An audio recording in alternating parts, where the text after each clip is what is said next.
Pardon my take. YouTube, like and subscribe. Like and subscribe. Best podcast in the world. Like and subscribe. Like and subscribe. Like and subscribe. On today's Pardon My Take, we have Buffalo Bills head coach Sean McDermott. Great interview with him. We have Hot Seat Cool Throne, Hard Knocks episode 3. Kevin Durant has decided he's staying in Brooklyn. And the Mt Rushmore of Leftovers. We never did the Mt Rushmore of Leftovers. It was shocking when we realized we had never done this. No-brainer, Mt Rushmore of Leftovers, and it's brought to you by our friends at Game Time. Game Time is the exclusive ticketing partner of Barstool Sports. Game Time is a ticketing app that makes it easier than ever to score last-minute deals on tickets to sports, concerts, and shows, and they guarantee the lowest price.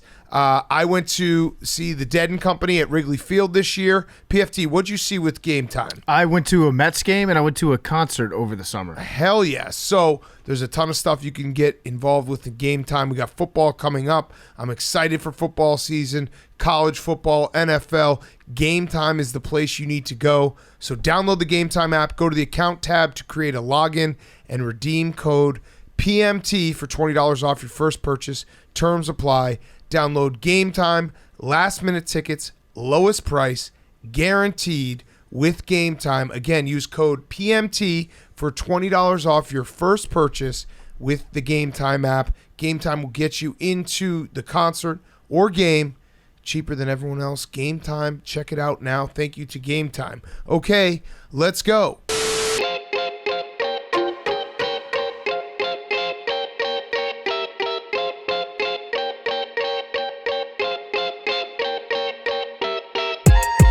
Welcome to Pardon My Take, presented by Game Time. Go check out the Game Time app and use the code PMT for $20 off your first purchase when you create a login and go to the account tab.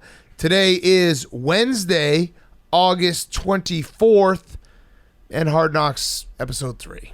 This is what we go through every single year. Every year at week 3, we reach the point where we're like, I think I'm ready for football. I was actually thinking about it while we were watching it. It was like, man, that feeling of Hard Knocks episode 1 is one of the best feelings in the calendar, because you're like, we want football. It's the first moment of, like, I know we have the Hall of Fame game, but that first episode is like, yes, we're back. And then we get to episode 2 and we're like, oh, this is awesome.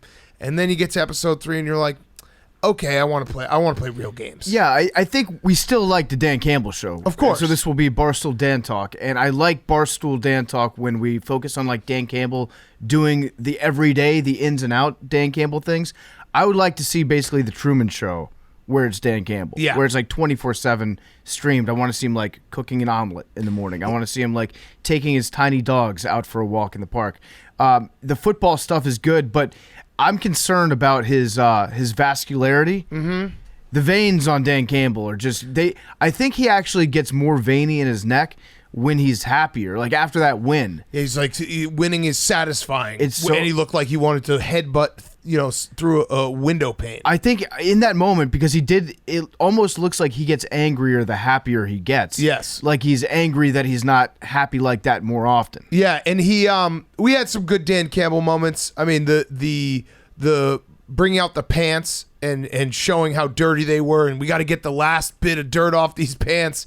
That was football guy through and through. A literal analogy it was a little weird. Well, I was just like, what's going on here? Those are just dirty pants. I was telling Jake, like, I wanted him to burn the pants. Yeah. I wanted him to like do something cool, like shred the pants. It gave me the energy. Pants. You remember back in elementary school when you'd have to like come in for show and tell and you didn't remember to bring anything? Yeah. And you're like on the bus on the way there and you look in your backpack, you're like, shit, what do I got these pants. Yeah, let me get out of the back of my truck these pants that I haven't worn for a really long time. Here, this will be my speech today. He also had the anti-fragile shirt, which I feel like he could have just had a shirt that said grit on it or toughness, but anti-fragile works too. I think at the start of the season, he had a coaching assistant just like run through a thesaurus and just give him all the different synonyms for grit. Yeah. And then they finally reach the end where they're like anti-fragile. Yeah. They reached the antonyms part and then they just slapped anti on it. Yeah, it was the first iteration of that shirt was just non-fragile. And then they're like, no, let's go anti-fragile. But this was the setup episode where they got us, watching a bunch of players getting their backstory who are eventually going to get cut. The feel bad episode, we had the offensive lineman Easy who said he hasn't been back to his home country since he came to America. We had I want to just stand up for Easy real quick. Yeah. Because he dealt with something that I realized during this show I would absolutely hate about being a professional athlete, which is every practice, every rep is videotaped. Yeah. And somebody goes back through it. Yeah. My specialty when I played sports was just like finding when the coaches weren't looking and then just completely slacking easing off. Yeah, and Easing then being off. like, okay, they're looking now. We got to get back to like doing perfect reps. And you can't do that with Yeah. all this new technology. I think technology it's ruining the art of slacking off. yeah, we had the Billy just nodded his head. Fuck you, Billy. yeah, big time. We had the running back whose brother has been in jail for the majority of his life. We had Rodrigo is still talked about because he'll make the team, it seems like. Yeah. But there's a lot. Khalil Pimpleton, Maction legend, electric player, feels like they set him up to get cut. So it was the setup episode. Yeah, I want Pimp to make the team just because they call him Pimp. That's kind of cool thing. Yes, and the highlight of the entire episode was by far and away Deuce Staley losing his voice and trying to yell his way to having his voice back. Yeah. Where he was like, I know I don't have a voice, but I'm still going to scream with no voice, and hopefully it will mysteriously just come back. He almost got more intimidating the Yes. worse his voice got. Yeah, it's like a whisper scream. Like a dude calling you motherfucker, and you have to like lean in real close to his mouth. Yeah. Like you read the wind coming out of his mouth with your skin more than you actually hear the words. Yes, and then also Jamal Williams, when Dan Campbell was like, if you fight, you're out. And then he just tried to fight the entire Colts team, which I respect the fuck out of that. Well, again, to me, as somebody that slacks, I hear that and I think, I don't have to practice anymore if I can get them to fight me. Right, And right. then it's not my fault because they started it. But he did say your evaluation is over if you fight and get kicked out. So Jamal Williams was like, I'm making the team. I'm on the team. That doesn't apply to me. Let me try to take on like 17 dudes. Yeah, is it me or have they just really not mentioned DeAndre Swift at all this preseason? Well, Billy put him in jail last year. I was going to say, like, he's my candidate for comeback player of the year after being arrested By Billy unjustly Football. by Billy Football I was for murder. just bringing for up murder. something I saw. Murder. I said, Murder. look at this. People online think he's been arrested. I do have For one, murder. For murder. I do have one sentimental note. I do never get tired of the shots whenever they show family in the crowd, like Khalil Pimpleton's family watching him and being so proud. That was like one of those moments like, damn, maybe I'm getting soft, but this always rules, you know? Yeah, it was like watching them cheer and like live and die with every single play. I love it. I just love it. I love because it's obviously these guys who are going to get cut. It's their life's dream to make an NFL roster. It's probably not going to happen for them. And just their family, like I think it was Khalil Pimpleton's mom being like, he's playing right now against the Indianapolis Colts. Like that's a cool moment. Yeah. And hopefully he does make the team. I feel like they set up where they just showed 2 drops. Shout out Tim Kennedy, by the way. Tom Kennedy, yeah. Tom Kennedy. Billy got me thinking Tim Kennedy every time now, and now I keep going back and forth, switching back and forth. But he quietly had like the best game. The quietest 2 touchdown performance that you've ever seen. Right? Does that mean he's safe? I think he's safe because they wouldn't talk about him if he's like the guys who are safe. They don't talk about. So he has to be safe. I'm doing my projected 53-man roster at wide receiver for your Detroit Lions. I've got Tim Kennedy and Tom Kennedy, both of them. And then Amon-Ra St. Brown, and then that's it. And then they're just Khalil Pimpleton. and then they're just going to run the ball. Yeah, it does suck when they're like, yeah, there's 14 offensive linemen and 8 receivers on the roster right now. It's like shit. Yeah, these guys are done. It's also tough to have your name include the word pimple in it because I think football guys at the end of the day when they're making their final decisions, they see somebody named Pimpleton and another guy named Easy. And they're like, these guys aren't warriors. Yeah, you have to cut them. Give me Rodrigo. Yes. Who that just keeps confusing the fuck out of me because I just keep thinking Rodrigo Blankenship is playing linebacker now. Yeah, he would be very bad. He would get cut. Yeah. I also like Dan Campbell being amazed by the football field. Yes. Indianapolis. I'm gonna have his back here. that was fucking cool. The fact that they walked through the woods. Yeah, and then like it was kind of Field of Dreams-esque. On the blue carpet, it looked like a giant slip and slide taking you out onto the practice field. But he was just, I think Dan Campbell's that way regardless of what field he's on. Yeah. If you just put him on a new football field, he's like a 14-year-old seeing boobs. He's like, wow.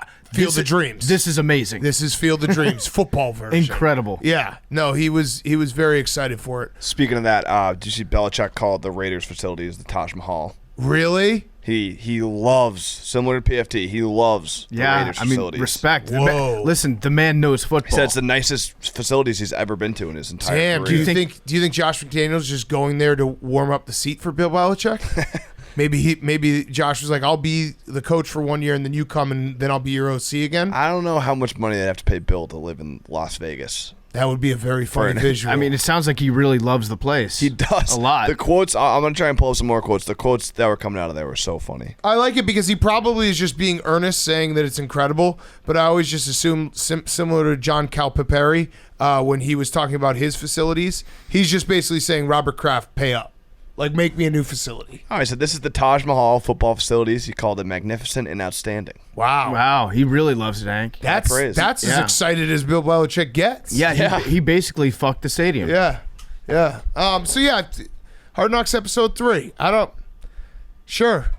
Yeah, we have. I don't even know if they're going to show too many of the cuts. I feel like Dan Campbell loves his men too much. He's going to cry. He's going to cry. He's probably going to want to cut himself for cutting a football guy. Yeah, he's probably going to like punch himself in the face. I like did. the old school, like, I just can't believe I have to cut you. He's like, I hate doing this to you, man. Yeah. I remember the last couple of years because they were COVID years, and we stayed late on Tuesdays for Hard Knocks, and I remember being like, we got to stop doing this. And then we watched the first one this year, and I was like, that one was great. Like, we walked out of the. You said it was best season ever. That was like the best Hard Knocks episode I think I've ever watched. Like, well worth it.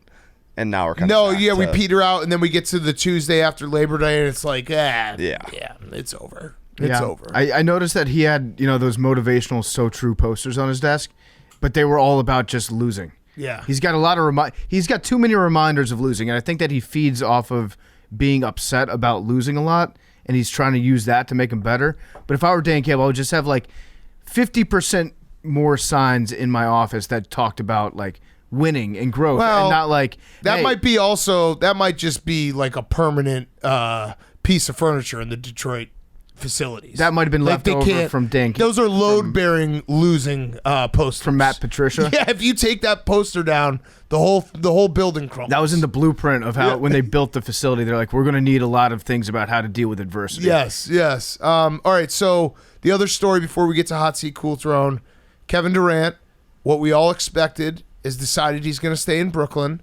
I did like that he, the boardroom, his company with Rich Kleiman, did get a shout out on, they had the logo on the Brooklyn Nets official release, which was nice because it was like, okay, they really sat down and decided this, and they're like, we're going to stay. You don't have to fire any of these guys, but throw our logo on the official release. Kevin Durant has agreed to honor his legally binding contract. Yes. I don't, the craziest part about all of this is like the Nets are going to be good. Will they? Yeah. You think they're going to womp some people next year? I don't know if they'll womp, but they were, like, before Kevin Durant got hurt, they were the 1 seed last year. Kyrie didn't play for basically the entire season. I think if Kyrie and Kevin Durant, and that's a big if, play, they will be a top, I don't know, want to call it 3, 4 team in the East. I just feel like the way that this whole thing went down, it's going to wake up a lot of different GMs and owners around the league where it's like, oh yeah, you don't have to trade somebody just because they ask you to. Yeah. Now, if Kevin Durant had gotten fat like James Harden, that's really the only power play that players have left. I don't think he physically can. I don't think he can either, but it's worth a shot. Yeah. I mean, really, besides that, if you can't hold in the NBA, you can't really hold out effectively in the NBA because they'll take your money from you. So I don't know. I think this is like one of those course correction things where the pendulum is going to swing back away from player empowerment because it's like, yeah, we gave the players all the power in the world, and then finally we realized, wait, we don't actually have to bend over for them when they sign 4-year deals every single time that they do this. And the So we've defended Kevin Durant. I've done a swing on Kevin Durant where I have defended him the last, I don't know, couple years. This one seems indefensible. Like, because he's also going online and being like, blame KD and all this stuff. It's like, dude, you kind of did like cause all this yourself. Whether Kevin Durant, if you sit down, maybe come on this podcast, he might have a real reason. Like maybe it was because they, didn't let Kyrie play in road games last year, or they didn't give him an extension. Whatever it may be, like there could be reasoning, but all of this drama was Kevin Durant's fault. I actually think the way to get him on this podcast now, I can't believe we didn't think about this earlier.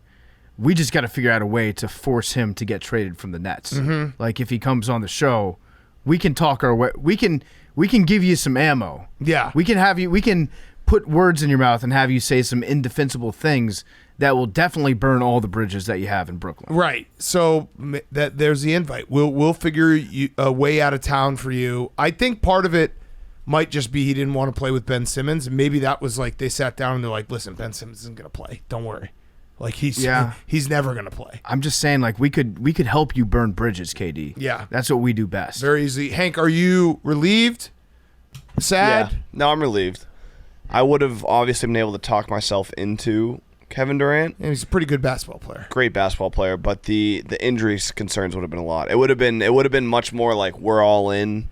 Basically, the next year or two is we have to win a championship, or it's going to be one of the biggest mistakes ever made. Yeah. Now it's like future Celtics. Yeah, I actually think we that have like 5 years. It's a legitimate concern. Our championship window is more open now. To any team that would bring KD in. It would be a sizable concern that he would then want to blow the entire thing up after a year. Yeah, he'd be unhappy because that's kind of his MO at this point. He's just an unhappy guy. He's old. I actually think KD needs to go. And he needs coming to go back from the burners. coming back from the injuries he's had, like people don't come back 100%. He needs to go back to the burners. I feel like he was more mentally healthy when he was mentally unhealthy. He's just his Twitter right now, it's tough when he's like, trying to dunk on people when, again, like this kind of was his fault. Like he did just a month ago say he wanted the coach and the GM fired. Mm-hmm.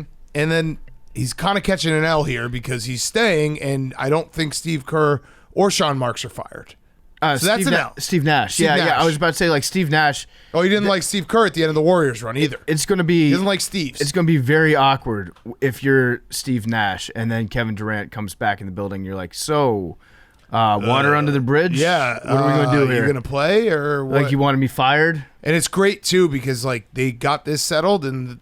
Kyrie still exists and Ben Simmons still exists. Yeah. It's such a ridiculous team when you actually think about it because talent-wise, they should be a championship contender, and then you have three guys where you're like, who the fuck knows whether they're going to want to come to work. Yeah. Well, I mean, if you're a Nets fan, at least you've got the New York Mets. Yeah. So there's some solace in that. Take care. Maybe First place in the division. They're on a hot streak. Maybe that's what Kevin Durant was doing. Maybe he was like, I want to like team unity. Like Kyrie and Ben Simmons have both taken turns being like, I don't really want to play. Maybe I should just take my turn so we're all together. Yeah, that's smart. That they're basically forming a mini union against the coach, the GM, and the ownership. He's walking a mile in his teammates' shoes. Yeah, right. Now they'll have something to talk about. Yeah, he was like, hey, listen, Ben and Kyrie, like, I'm going to take a little heat off you. I'm going to demand that everyone gets fired. Mm-hmm. Yeah, Jake? Smart.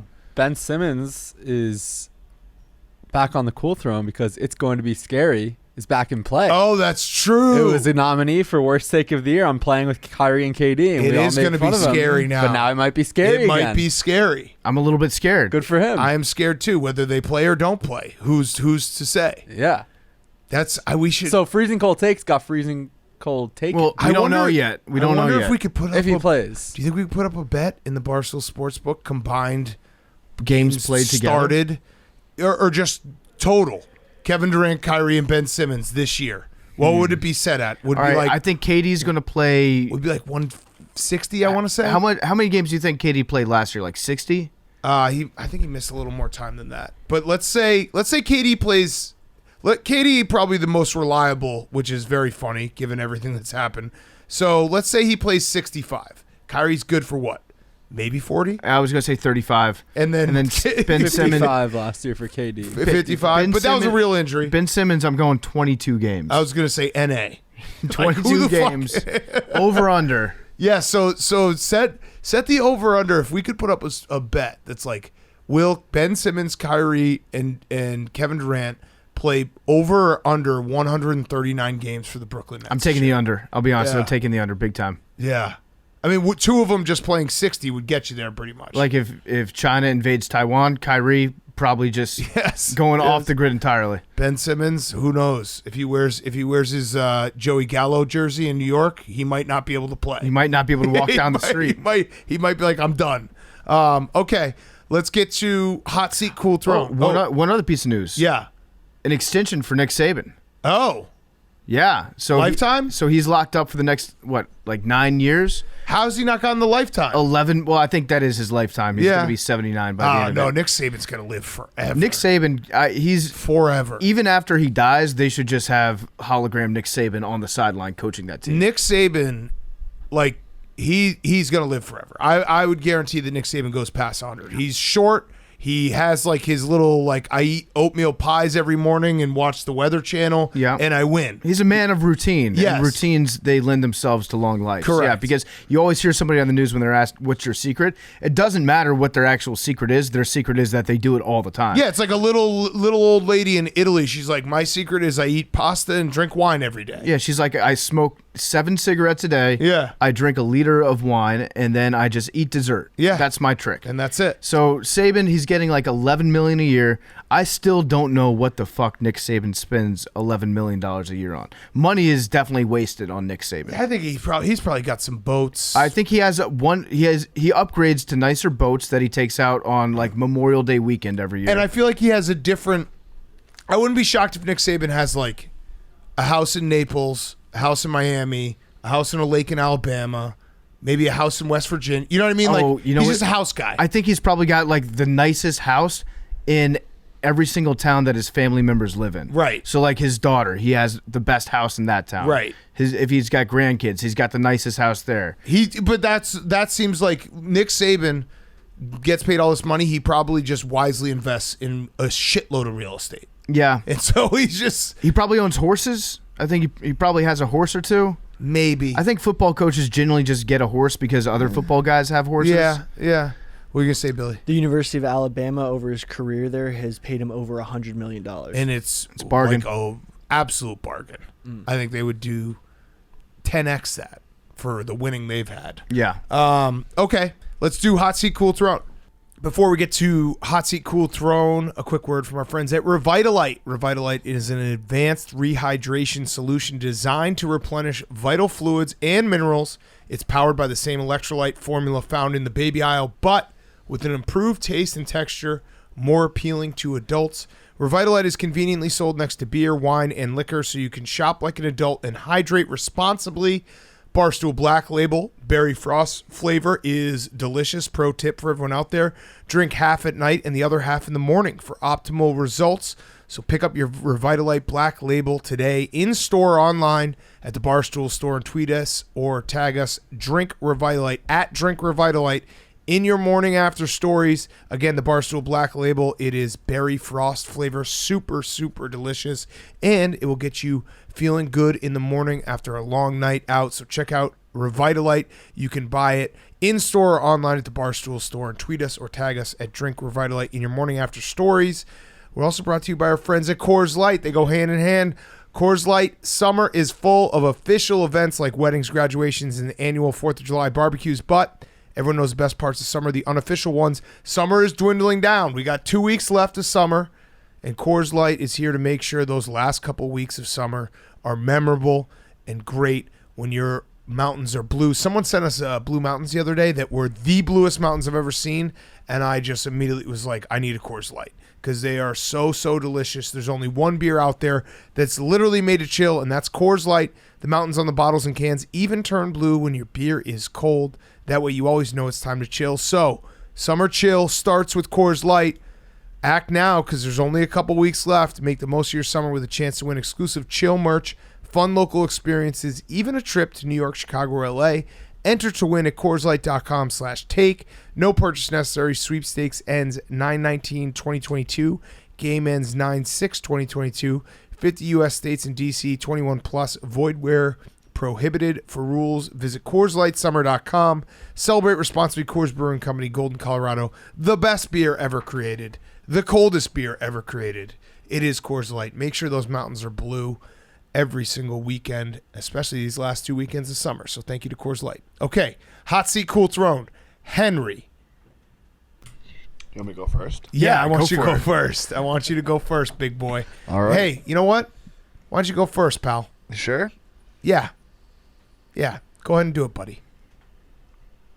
Okay. Let's go, big guy. My hot seat's Will Zalatoris. Yeah, I know. Friend of the program of the show, just won his first tournament. He had to withdraw from the FedEx Championship. It was, he withdrew from the BMW, and then he also had to take himself out of the FedEx. He's third in the world right now. Yep. But no matter what, because you withdraw, he automatically finishes 30th, which is like $300,000 or $500,000 purse. But if he was to come in, third, he'd win like $18 million. Yeah, it's tough. It's about a $17 million swing for him, which is it's hard to see Will go through that. I mean, $17 million is a shitload of. I don't pretend to understand how the golf playoff system works. I just want to know on Sunday, like, how much does each putt cost when they missed on the 18th green. But this is it's tough. It's there's really no spin zoning this one for Will. I said that we should get GoFundMe going. Yeah. To see, maybe we can make up the $18 million for him. I'm nervous that he made a deal with the devil, and the deal with the devil was let me win one. That's what I'm nervous about. And I bet on him last week to finish top 10, to win. I just auto bet him because he's just my guy. I'm nervous. Because it feels like the timing is, what is the old Michael Scott? The timing is, line. The timing is whelming. No, he fucking, god damn it. All right, forget it. Never mind. No one's going to help me. Hank, what's your cool throne? Suspicious. There we go. The timing here is nothing short of predominant. Predominant. Okay. The timing is predominant in this case. I would say. And I'm nervous for Will. I mean, if you were a golfer and you finished second place in every tournament, you would probably actually be on aggregate the best golfer of all time. Yes. Oh, here's fun little hypothetical I want to throw out there. I was thinking about this. If you had a superpower that no matter what, every time your golf ball was on the green, you'd make the putt. You one putt everything. Mm-hmm. Just guaranteed. Do you think you could get a good enough game to make it to the tour? Easy. Yeah, I would just putt. I would putt. I would win the tour. I would tee off with a putter and I get a hole in one every time. Rule. That's not the rule. Easy. It's you have to be on the green. When your ball has to be on the green, so essentially you're just playing like the hole is the green. If you get it on the green, the next shot always goes in. You putt for dough you in that still case. need greens in regulation. Like, Yes. to be good. That's tough. No, but Yes. you don't even need greens in regulation. You just need greens in past, like one stroke past regulation. Yeah, but think about it. If you don't get a green in regulation, you're one putting. It's still at best a par. Right. You go up and down. This is my You other can't shoot on a par. my other thought of the hypothetical of if you made every 3-point shot you ever took, do you think that you could like they would put you on an NBA team? Yes, easily. Yes, Absolutely. 1,000,000%.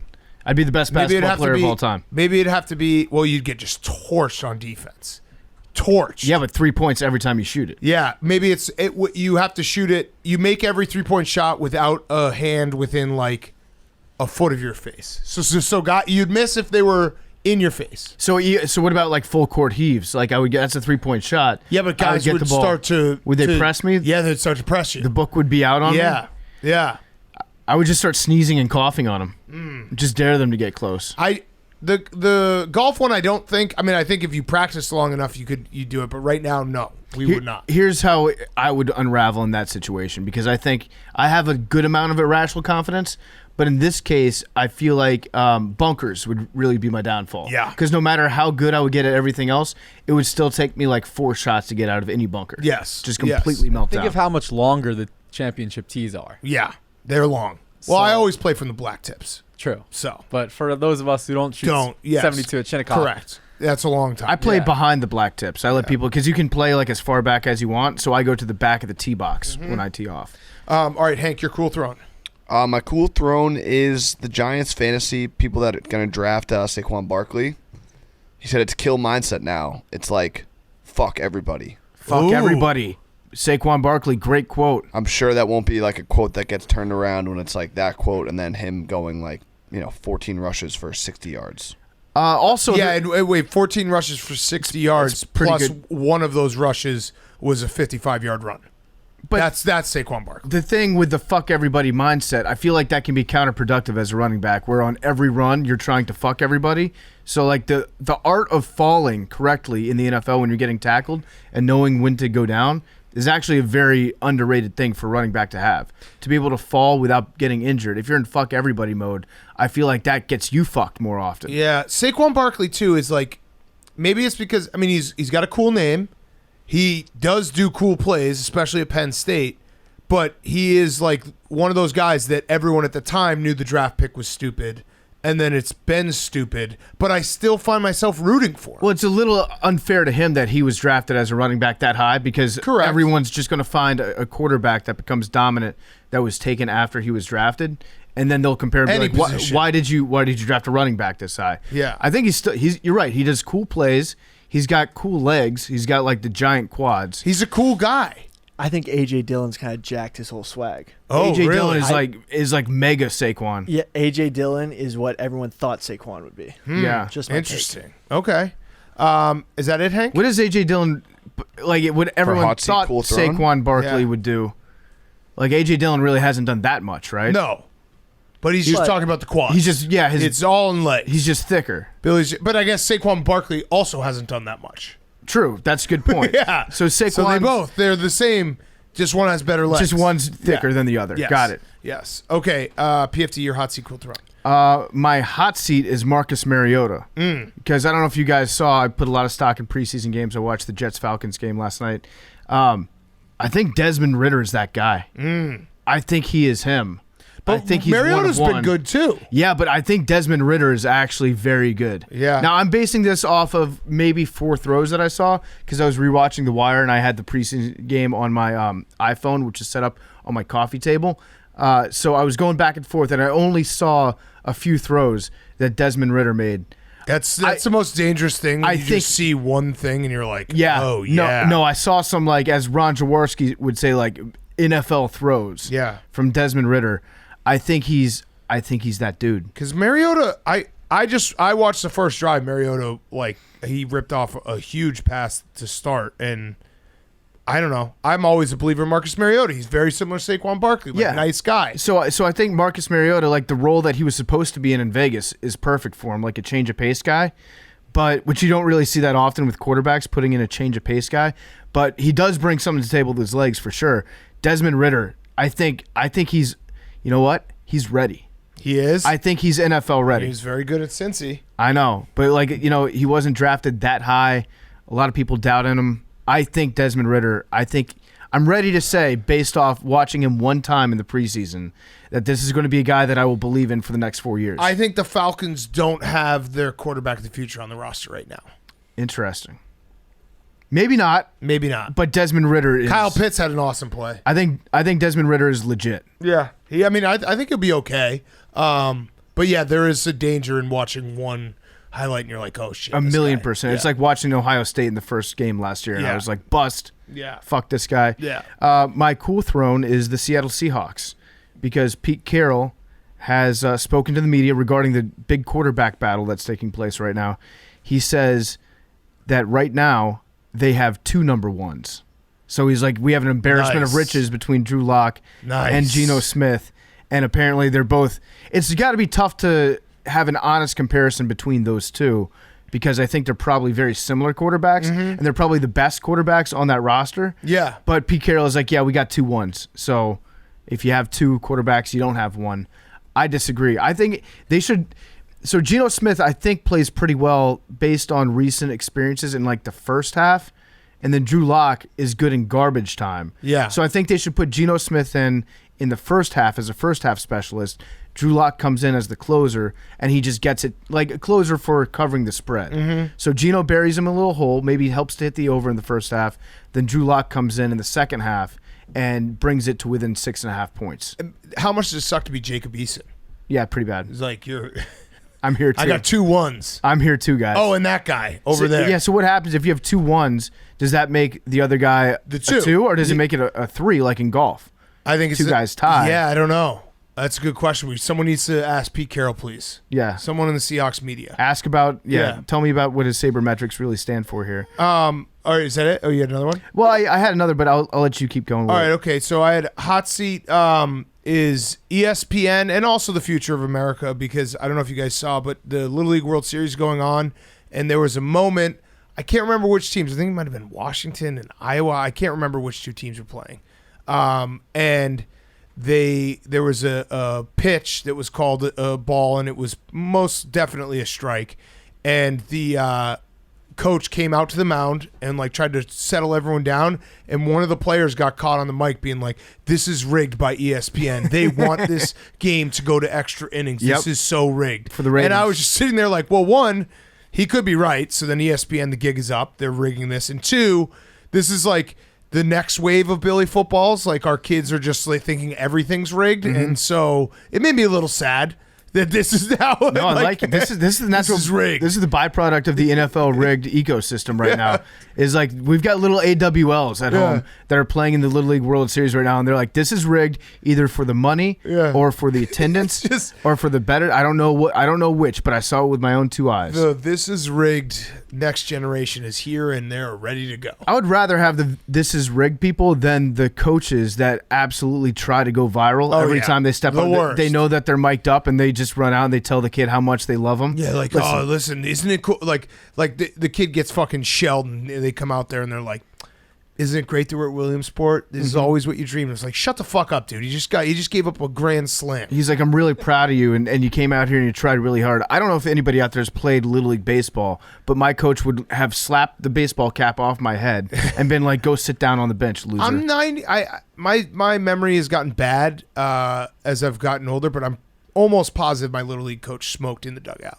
Oh, yeah. No, Yeah. I definitely had one that smoked, not Mark Schlereth. Mark Schlereth actually, the only speeches that he would give to us on our Little League team would revolve around the time that the Jaguars beat the Broncos in the playoffs, and he never got over that. So he'd like come out to the mound and be like, listen, it could be a lot worse. You could be on the Broncos and have the best record in football, and then you play the fucking Jaguars in the first game of the playoff, and they smoke you. All right, get out of there, kid. Yeah. There's definitely different Little League coaching now. And then my cool throne is America. So I guess it's reversed. I don't know if you guys saw this, but Stephen A. Smith said that he would run for president. Let's go. Yes. Love to see it. He was asked by Paul Feinbaum. He said he's has some skeletons in his closet that used to be, prohibitive of the job, but he said that if he thought he could win, he would run for president. I'll tell you this right now, Stephen A. Smith, you would win. Yes. You would win. Who would debate against Stephen A. Smith? It would be, imagine a Stephen A. Smith rally. Like, he would also, the best part about Stephen A. Smith, if he ran for president, he would literally go to Texas and mock the Cowboys and be like, I don't give a fuck about your votes, and still win. Well, that's actually a key to America's heart, is if you just make fun of the Cowboys. There are more people out there that aren't Dallas Cowboys fans Correct. than are. So if you just pick one franchise and zero in on them, people will love you. You'd probably even still win Texas. Yeah, but this is like the hiding in plain sight, like everyone's been talking about. The Rock is going to be president. No. Stephen A. Smith. Yeah, I would vote for him. I'll be honest with you. I would vote Stephen A. for him Smith, right now. Quite frankly, I want you to be president, Yes. Stephen A. Smith. Imagine Skip as his VP. Oh, I mean, he would never. He would never. I would just no, he wouldn't. He would Skip, never. I mean, Skip would probably run against him. Yeah. which would be a great debate I series. bet you Stephen A. Smith he would get fucking Greeny to be his VP. Greeny would be like, oh, that's great. Or have Greeny be president, but then Stephen A. Smith runs the show behind the scenes, like a real Cheney W situation. Yeah, but either way, Stephen A. Smith, 2024. Just having Stephen A. Smith pronounce the names of foreign leaders would be incredible. Vladimir Putin. He would just go off on everyone. You make me sick. What would he say if they made weed illegal again? Oh, If they made it, yeah. No, he'd be happy. Yeah. stay off the Delta 8. Yes. All right, Billy, your hot seat, cool throne. My hot seat is Anthony Joshua. Anthony Joshua fought Usyk over the weekend, and after the boxing match, 12 rounds, went to a decision, lost. He got outboxed by Usyk, and he kind of went on a rant after the fight. He threw his belts out of the ring. He himself ran out of the ring, then ran back into the ring, and hopped on the mic, kind of basically stole the spotlight for Usyk to talk about his country and all of their struggles That recently. sucks. Yeah, it was kind of, everyone was kind of like, dude, like, This isn't your moment. You lost. yeah. And Fuck your country. he was talking about all the hardship he's gone through as a child and stuff, whatnot. So a lot of people are being like, yo, dude. And this is kind of his second loss to Usyk, third loss. Remember when he lost to Anthony Ruiz? Yeah. So It's hot over. seat- I think him versus Wilder would still sell as a fight. Yes, I I'd would agree. I think that might be a better fight to watch than a Tyson Fury Usyk fight, just for the casuals. But yeah, hot seat Anthony Joshua. Yeah. The end of a boxing career. It's always tough. Yeah. I'm not saying it's over, but yeah, that's 3 losses you just said that have happened, somewhat recently. Yeah. So And then my cool throne is Magic Johnson. Magic Johnson today Doesn't have AIDS? tweeted. He basically a week ago, a very long time ago, there was a parody account that tweeted a fake picture of him donating blood, and he's finally gotten around. 10 hours ago, he tweeted, "I'm aware of the false story circling the internet, and to be clear, I have never donated blood." Just classic Magic Johnson tweeting right after it happened. Yeah. I'm going to go out on a limb here, and I'm not a medical professional like Billy, but I think he's probably got healthier blood than I do. yeah. I think Magic Johnson, like, he doesn't have AIDS. He doesn't have the HIV virus. It's not at detectable levels. I would venture to say that I would rather have his blood than my blood right now. I also love his. It's a fact because he also he's got vacation blood. He's just vacationing all the time, all summer. You see the pictures. He does like a tweet every day of what he's doing, and it's always just sitting on a yacht and being Magic Johnson. He's always which in is Italy. the coolest thing in the world. Like he doesn't even have to be doing anything. He's just like, yeah, having breakfast. I'm Magic Johnson. I'm on a yacht. Mm-hmm. Cool. Yeah, that was. Fact that he had to come out. It was just so obviously fake. I think it was from right. Ballsack It's been Sports. going around forever too. Yeah. So he has his most recent screening says that he remains HIV undetectable to this day. So he's going to live like a completely full life. He's going to be on his yacht vacation with Cookie the entire time, hanging out with billionaires, wearing linen all the time, sipping the finest wines in Italy. I think Magic Johnson's doing okay. I would take his blood. Yes, I would too. I'd drink his blood. Same. Yeah. Go ahead, Jake. My hot seat, straws. Big Cat, you had your day on the app. We haven't brought it up on this show yet. We had a fan at the Subway Series use a hot dog as a straw to drink a beer.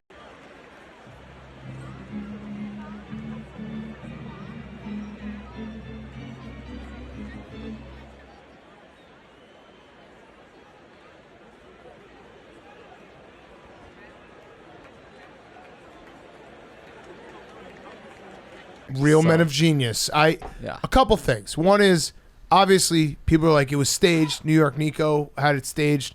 I don't care. When if a video is funny and staged, it still can be funny.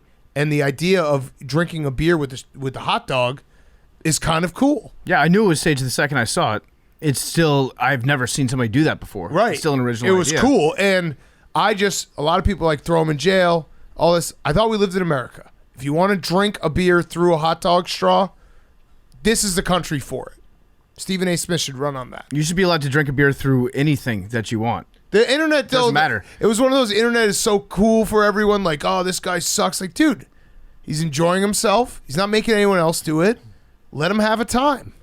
I don't get how people are framing this as a pre-crime when shoeys exist. Right. Yeah, drink a beer out of literally anything that you want. It's also like you're at a baseball game. You're most likely going to be eating a hot dog and drinking a beer. You just take out the middleman. You can do anything with a hot dog. You can use them as chopsticks. You can drink a beer out of them. If there's a way to smoke weed out of a hot dog, I say go for that too. There definitely I'm is. sure that somebody's definitely smoked weed. Yes. Hank, have you?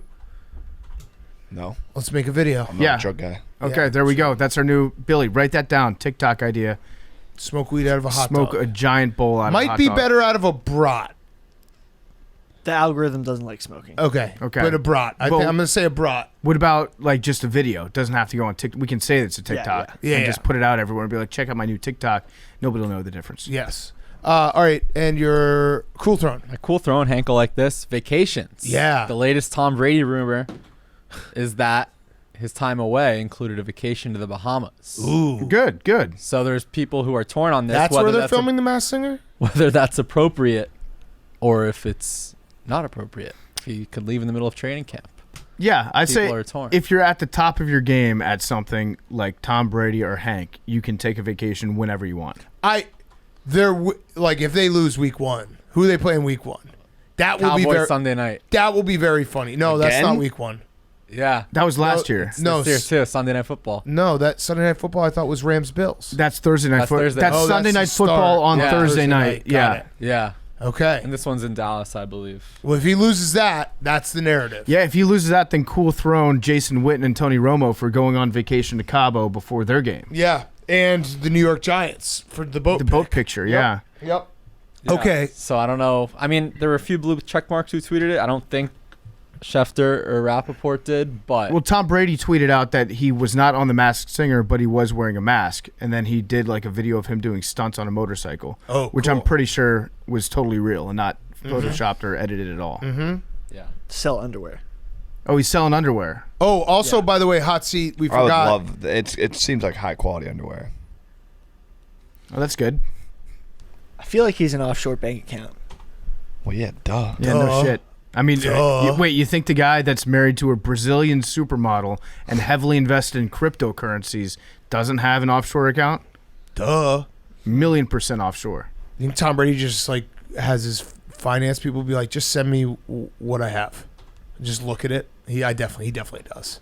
Just look at all the zeros. Yeah. How sick that is. We forgot hot seat Bills. That reporter who said, just curious, have you ever heard the Bills have a female act on the soundtrack during practice? So cancel the Bills. Oh, wait, what did they do? No female singers. Oh, yeah, fuck that. Yeah, can't have Sorry. that. Can't have that. It was the most non-Buffalo tweet of all. Like that guy, he's probably from Buffalo. He's a Buffalo Bills beat writer, but kick him out. Yeah. Well, Get him out of here. Also, hot seat in that case, was it the Broncos? No, the Broncos, they don't have any future Correct. on their practice For obvious playlist reasons. for obvious reasons For in very that obvious, one. yes. All I know is that if I'm going to a football practice and they don't have Inya on there, I'm like, this team can't win on Sundays. Yeah, that's a fact. Okay, let's get to speaking of the Bills, Sean McDermott. And we interviewed him before this story, this salacious story of not having a female act on their soundtrack.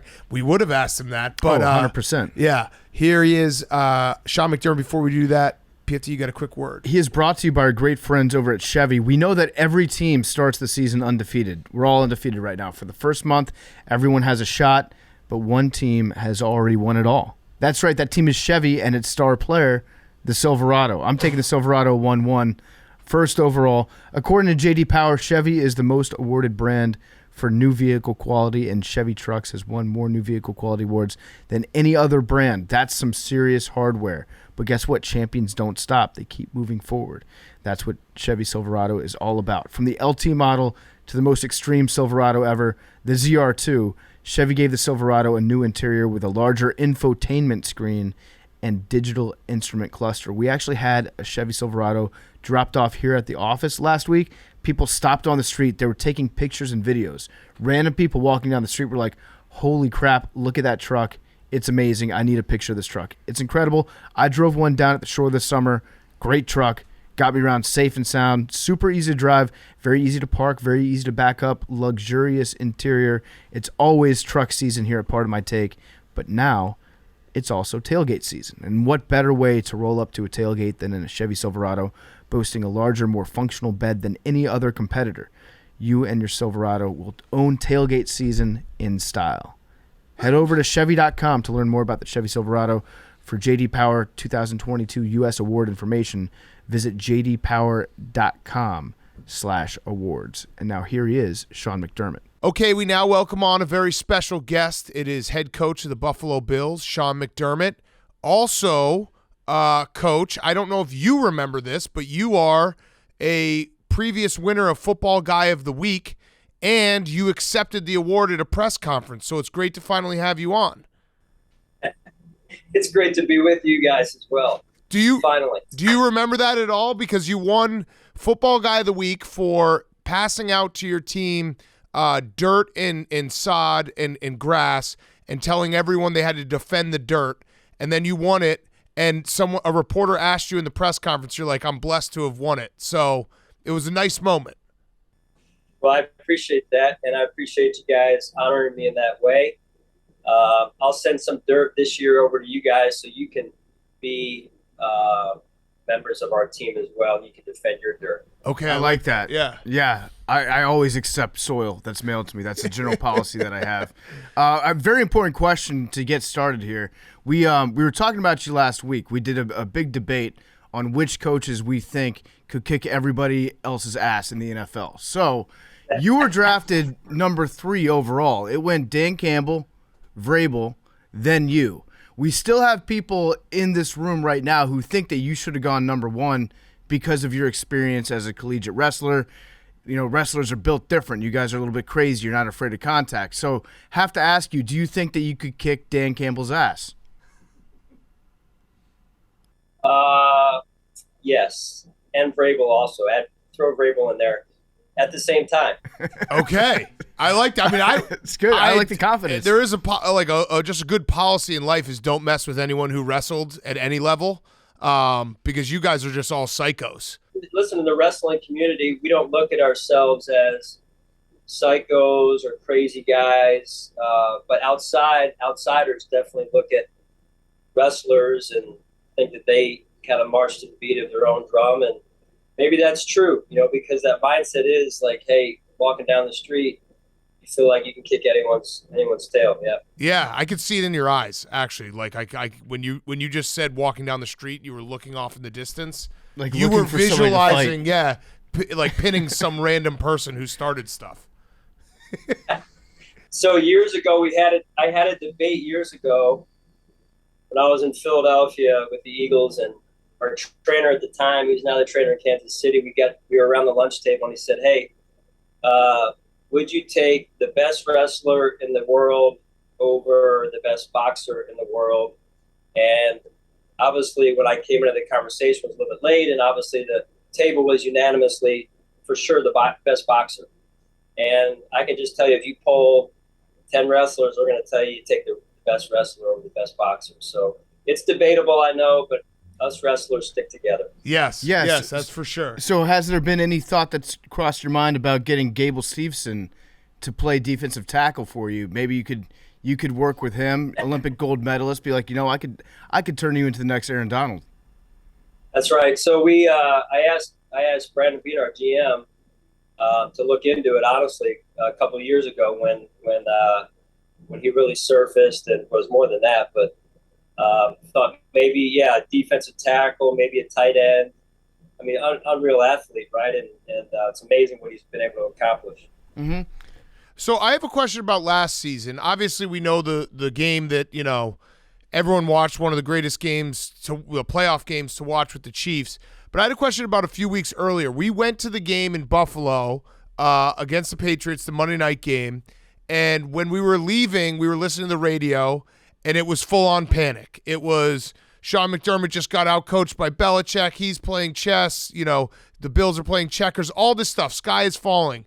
And it felt like that for a moment. What did you do after that game and to close out the season? Because you also had the weird Jaguars game to kind of get everyone back on track. Because as fans, we always freak out in the moment, and it feels like football coaches' ability to keep everyone steady even through these bad losses is what makes a great football coach.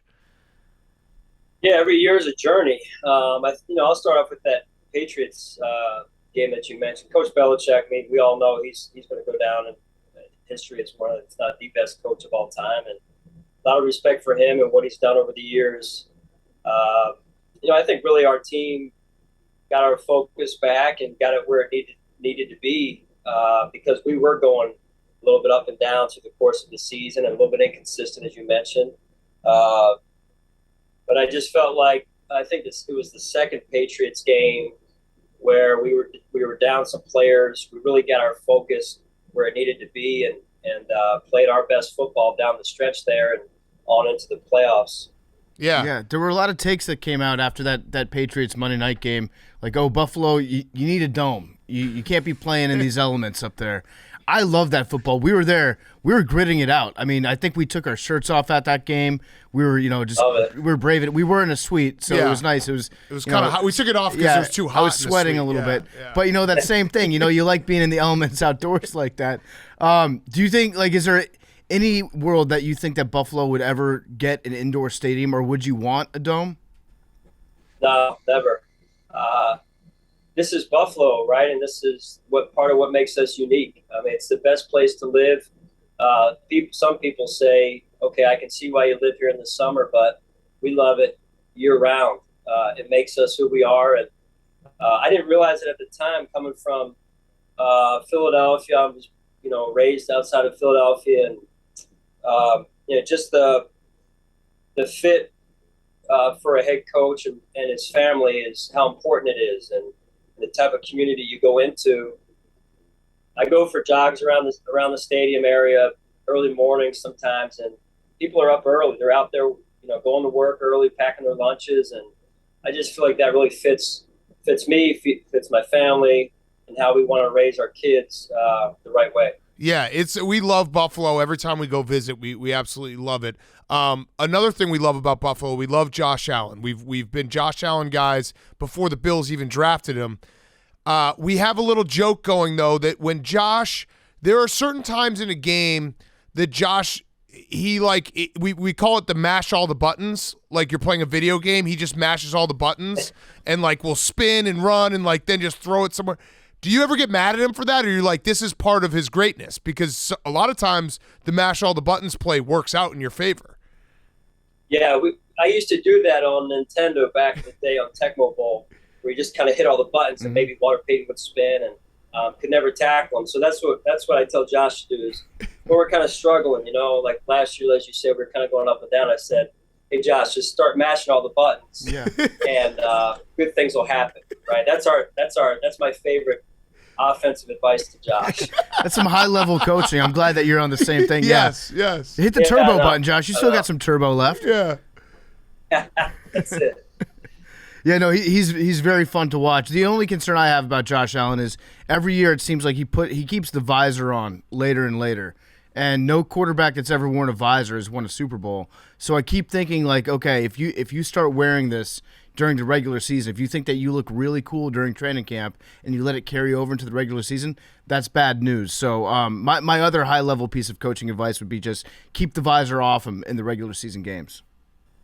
Yeah, that's hard, because I think he looks good in it, and I know he likes to look good. Tall, dark, and handsome, and it's really not that much different than I am that way. Tall, dark, and handsome. Short, bald, and whatever that goes. But no, he's a heck of a player, as you guys know. That's really why we drafted him, because you guys liked him. We kind of did our research and felt the website, it'd be a good thing for us here. So no, he's done a great job. It's fun to watch him. He's really grown every year. On the field, off the field. Great teammate. The guys love him, and then what he does in our community with the outreach initiatives he does is outstanding. We talk about really just being a part of something bigger, and he's connected with the fan base tremendously here. Yeah, he's one of those guys just easy to root for. Just one of those guys you find yourself gravitating towards. I had a question about your beginning, and you're part of Andy Reid's coaching tree. What was it about Andy when you were with the Eagles early on, where what did he do to help you guys and teach you guys and have all these guys go from Andy's program to going on and being, you have Harbaugh, Ron Rivera, Doug Peterson, Matt Nagy, all these guys who've had success in the league. What was it that Andy specifically was able to instill in guys? Yeah, Andy's been a great mentor to me and to many of us.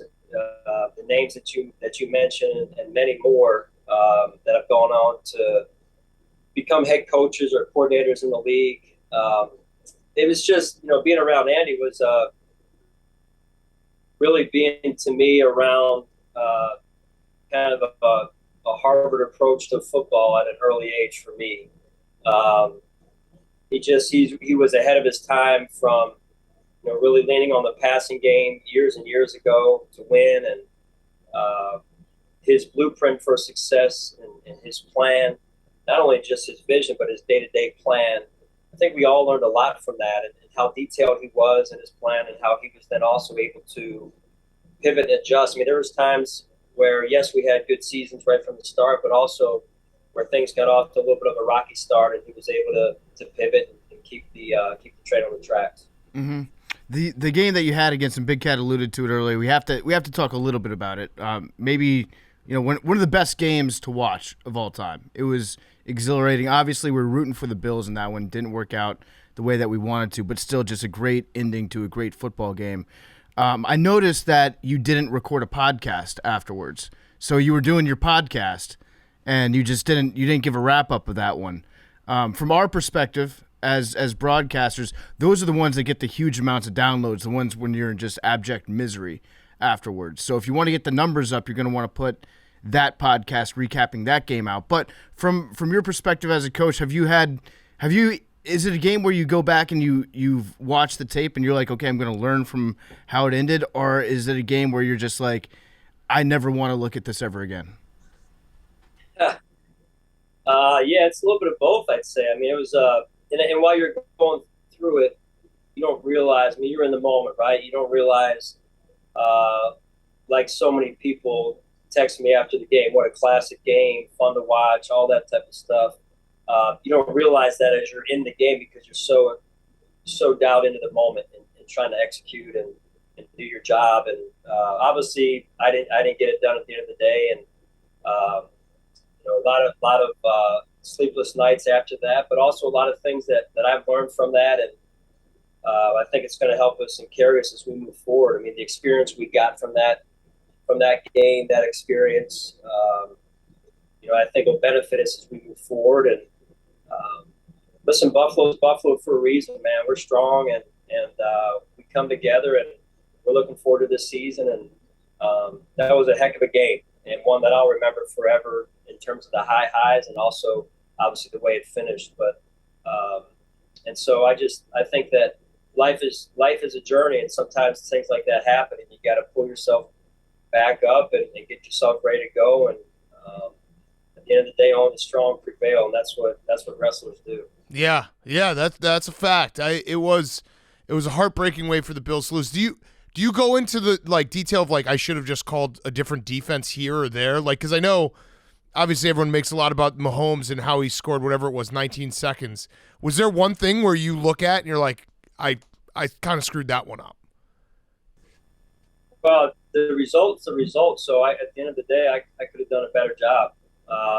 But yeah, you go back and break it down. Let's start where things started to get a little sideways there, and evaluate every last inch of that thing, so that we're better. I'm better as a coach, and we're better as a staff, and we're a better football team because of it. That's got to be. That would be so painful. I would not want to go and have to just be like, all right, I have to do all this different. I have to watch it over and over. I have one bone to pick with you. And I don't know how you're going to answer this, but you robbed us of an all-time moment when Nathan Peterman had 5 interceptions in the first half, and you pulled him.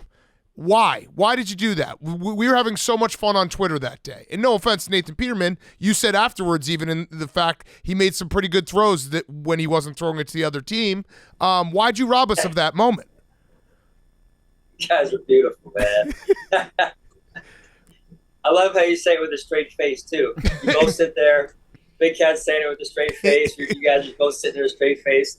Yeah, I just felt like we would have this opportunity to connect on it, and you'd get a lot more viewers, as was mentioned earlier, 4 years later. So I'm here to help you in your business, and that's what we do. I had to go to the highest level of coaching, as I mentioned, school to know at some point enough's enough. And I love Nathan Peterman, though. I saw him the other night on television. Still pull for him, and but yeah, that was we had some moments that first year in 2017. But the cool part about it is we go and make the playoffs, right? And it hadn't been done in 16, 17 years there. And that team was – I'll also always remember that team, how hard the guys fought. And those are moments you learn from, too, as a coach, right? And that was a long ride home from L.A. at the time. And, man, those are some lonely moments, as a coach, where you're always trying to do the best you can for your team, and it doesn't always work out. But, yeah, you learn from them, and it only makes you stronger moving forward. So, but I'm glad I could help you guys, at least in part. So next time we'll just get a buzzer. They have these channels on my headset, and I think every time I get my headset, there's a new button on there. So I'll just put you guys on there, and we'll just have a button where you just can chime in, and I can just dial into you, and you can tell me what you want me to do. Yeah, it's like we're going for a record here, Coach. Could you have a button where I could just dial in and be like, run the vertical route to the fullback play again? I love that one. Yeah, we can do that. Whatever you guys want, I'll just put another button on there. And if I'm not doing, like, we can just do a shock therapy. Like, if I'm not doing something you want me to do, just yeah. You do have I start twitching. You did have a great answer, because that 2017 Bills team did make the playoffs. Like, if you said, hey, there's a team that had a game where we threw 5 interceptions in one half and still made the playoffs for the first time in 16 years, that's insane resiliency. And so you're right. Like, that team, and everyone remembers the day that you guys made the playoffs and how exciting it was. So, yeah, the playoff game was it 7-0? Was that one of the most boring? I think it was the exact opposite of the Chiefs-Bills game. I feel like it was like 9-7, something like that. I mean, we had some chances to win the game, and it was a good defensive game. And I think Jacksonville went on to then beat Pittsburgh the next round.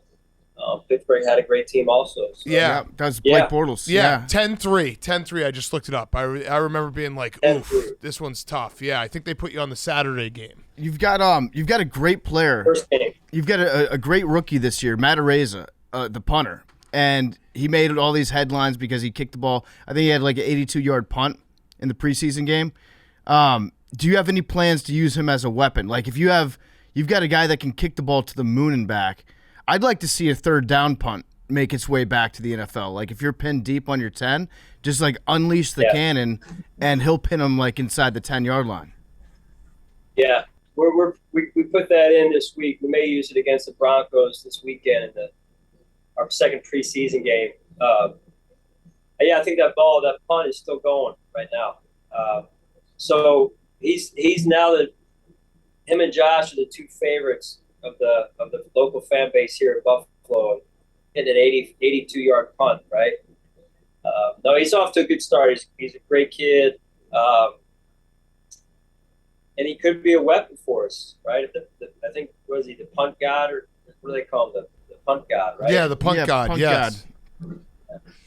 You know what we should do sometime is see who can get the ball further down the field. Josh Allen throwing it, or Mt Rushmore punting it.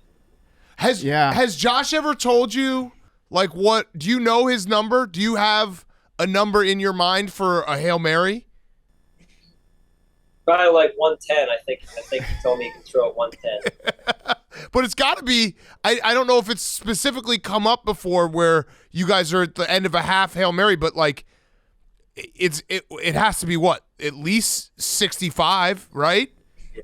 You know what's crazy is, so we start our practice and we'll do some, instead of stretching, everyone kind of stretches first. We'll do some situational stuff first, and Josh isn't even really that loose, and he'll just unleash one down the field. And right before it does, I'm like, hey, just in my mind, I'm saying, hey, easy here, easy. Don't throw your arm out. And and there it goes. I mean, he's got a cannon. Yeah. It is insane how far he can throw it. You were teammates with Mike Tomlin in college, correct? Correct. Yeah. Did he have weird sayings back then? Because he's good for like 3 or 4 times a year where he has a quote that everyone's like, what did that mean, dude? that's and the eyes. He's got the eye movement. Yes. Yeah, he's got that down. He's definitely he's always been a wordsmith, right? He uses great phrases. So we used to be at William and Mary, and he was a captain when I was a freshman, I believe it was. So he'd stand in the middle of the circle at the end and talk to the team, and he always had just a great way with his words in communicating what he wanted to get communicated. So, yeah, I watch him. I watch his press conferences sometimes, and I'm in awe of the words that he uses. I guess, but that's the value of William and Mary education, I guess. Yeah, that's a fact. That's a fact. Yeah, what did he say? Like, we don't want hostages, we want volunteers. Yeah, that something sort of like thing? that. Yeah. I think he must really sit in his office or lay in bed at night and just think about these phrases he's going to use, because they don't come to me that quick. Yeah. Right? Yeah. No, he's definitely got locked like and loaded. a word of the day calendar. Yes, I think absolutely. is on his Word desk. of the day. Are you a fan of Bill Burr? Yeah. Yeah. So you do look a lot like him. Oh, you know what? I'll tell you what, man. I was telling my wife. So we're this new Top Gun movie came out this summer, right? And my kids they're old enough to watch it, but they're young enough that they weren't aware of the original Top Gun. And so we're going through it, and I'm trying to describe Tom Cruise and how all the ladies love him and why he's tall, dark, and handsome, and this and that. And I shared with my kids. I said, hey, there's a lot of people that tell me I look like Tom Cruise. And they didn't agree at all, and kind of surprised by that. But yeah, I've heard those comparisons. So he's a good-looking guy. Yeah, he is. He is. He absolutely very successful guy. No, Yes. we like Bill on this show a lot, and I have noticed that there are a lot of pictures of you on the sidelines. It goes viral a couple times a year where somebody like, oh, holy shit, Bill Burr's coaching the Bills. That's crazy. But yeah, I don't really have a question about it. It's just more a statement of fact that you look like him. Yeah, no, I've heard that before. I appreciate you reminding me. Yeah, No problem. Yeah. All right, so Coach, I had one last question. It was the rowback question. Use promo code TAKE. You get 20% off your Q-Zips, hoodies, polos, great gear. Okay, so this year, going into it, now we're big Josh Allen guys. We're honorary members of Bills Mafia. I'm not going to go as far as, be like, oh, we're huge Bills. Like, we're honorary members. We want Buffalo. We love Buffalo. We love the city. Are you a little worried? Like, how do you deal with the expectations? Because you guys I think you might be favorites to win it all. I don't, like, everyone's talking about the Bills. This is a year. How do you go in and reset all that? Because it does feel like the entire media and everyone is picking the Bills and hyping you guys up. So you tell us, because we'll be your mouthpiece. We will diminish you guys and put you guys down as much as you want us to help kind of damper all the media hype. Yeah, can you do that? Can you just tell everybody we stink? Mm-hmm. We're not going to be any good. No. This is we've now we've been here 5, going on year 6 now. So I think it's what you try and do. You try and build a program from the ground up and get it to where you're respected in the league and respected on the field. And here we are, and I think it's great for our fans that have we're around, in particular in the early 90s when this team was in those Super Bowls with Coach Levy and Jim Kelly and Thurman and all those guys, right? So now it's back, and it's taken a lot of work, but we're excited about the season. And I would say too that when you're trying to do things right, you're trying to work to a standard. New expectations, if you will, don't really come into play, because those expectations we've always had for ourselves, and whether it's on the field or off the field, we've always tried to do things a certain way. So why should that change now? Really, is the way we look at it. So we love it. We love the excitement that's in our community because of it, and around Bill's Mafia. So I think we just embraced it, and also our players learned from last season. When expectations were increasing at that point as well. So I think the last couple of years have really helped in that regard. Yeah, that makes sense. Our producer Hank is a natural Bills hater because he's from New England, so we'll just give him more of a platform. Yeah, and to expand on his Bills hatred. That way, it's not all rat poison for you guys. As Nick Saban would say, we're giving you some rat shit too. Yes. Rat poison. Yeah, I've heard that from Coach Saban before as well. I think that's a good term, rat poison. Yeah, you guys are getting a lot of rat poison. There are a lot of people in the national media that are saying, okay, you guys just hand them the Super Bowl, and they're forgetting that it's very, very difficult to get there. You guys are definitely capable of it, but it is to a certain degree rat poison. Yeah. It is. I mean, I think that's another thing that I learned from Coach Reed is just trying to keep, stay even keeled and be consistent in your approach. And I think that's what serves people well in the end, is just keeping your team on the tracks. And there's going to be a journey like it is every year. Very few teams, as we know, have clean seasons, so to speak. So we're excited for the journey, though. We've got a group of players in the locker room that are focused, and we've had a great camp to this point. The guys have worked hard. There's going to be adversity. We know that. There's going to be an inevitable gap in there between where we are and where we're trying to get to, and that's where we'll be tested, and that's something we got to overcome and handle it the right way. Yeah. All right. Well, yeah. I mean, if you get to the Super Bowl, we're gonna fly out Ed and Alicia from Wingnuts. I don't know if you've had Wingnuts before. Best wings in Buffalo. Go there, and you'll get even more street cred in Buffalo because it's. Yeah, I love it. You just did Tomlin's eyes right there. Yeah. You just did Listen, Tomlin's we eyes. think about Wingnuts. I think about Wingnuts probably 4 times a week. Yeah, I woke up the other day and I was just thinking about those wings. We had a legitimate conversation about just being like, let's just move to Buffalo so we can eat Wingnuts all the time. Like, fuck it. There Why you not? go. You can move into my house. Just move into my house. We'll call plays for you. I have 2 kids, Yeah. so is that okay? Like, that No might be a problem. problem. Okay, cool. Yeah. All right. No problem. How old are they? 3 and 1. You can nanny them for me while I go to Wingnuts. Nothing I'd rather do is wake up in the middle of the night again with those young kids. Yeah. Like 1-year-old. Yes. Sure. Yeah. Great. Well, yeah. I'll have my 1-year-old, like, she's teething right now. I'll just have it. I'll get her a Wingnuts chicken bone. It's perfect. Yeah. That's perfect. Yeah. All right, but you got to check out Wingnuts. My dog. Yeah. Check out Wingnuts. I'm telling you, it's our favorite place, and in the world. Ed and Alicia are like true Buffalo through and through. So. Love it. Yeah. We'll do that. Coach, thank you again. We appreciate it. We're rooting for you guys. Thanks for coming on, and hopefully we see you soon in person. Hey, just one question. The whole time we got this bench press sitting behind you guys. Oh, yeah. So just in between work here, you just kind of I've been trying to get our former intern to get his bench press numbers up to match mine, so it's been a long road, but we put in these reps after every interview, so we're about to get him on there, try to get him up to 275. Mm-hmm. Love it. We've got a guy upstairs in our analytics department that's been working on his bench press also. I think that's a good move. I'll just move one of those racks into his office. Yeah, there you go. You can't avoid it when it's sitting right next to you. Wait, do you really want your analytics guy? Do you want a stat nerd to also be strong?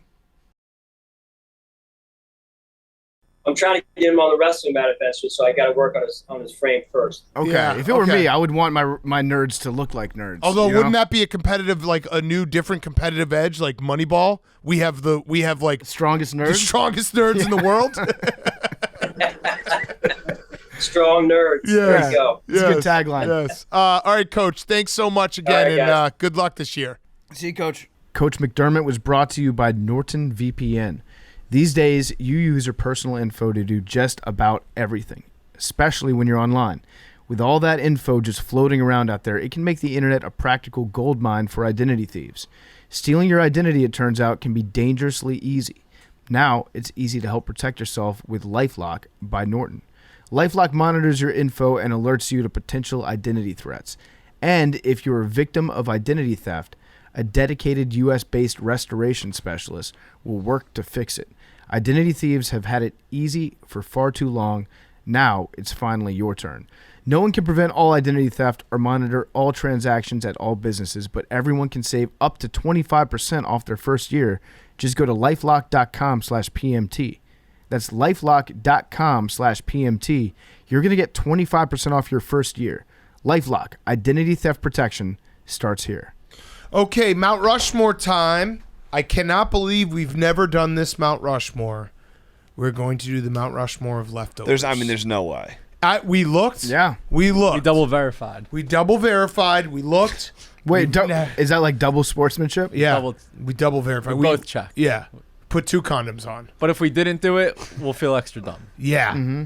Well, you double checked. But you're the fact checker. But I it's remember your name. Wait, Jake, so you searched Pardon My Take. Part of my take leftover from both of you leftovers. Mount Rushmore Rushmore of any foods too. You guys ever like to call them tovers? Sometimes, like for a quick laugh, I call it that. I don't think we It gets a named it. raucous applause. There might be micro tears in our verification from friction. What? All right, so Mount Rushmore of Leftovers.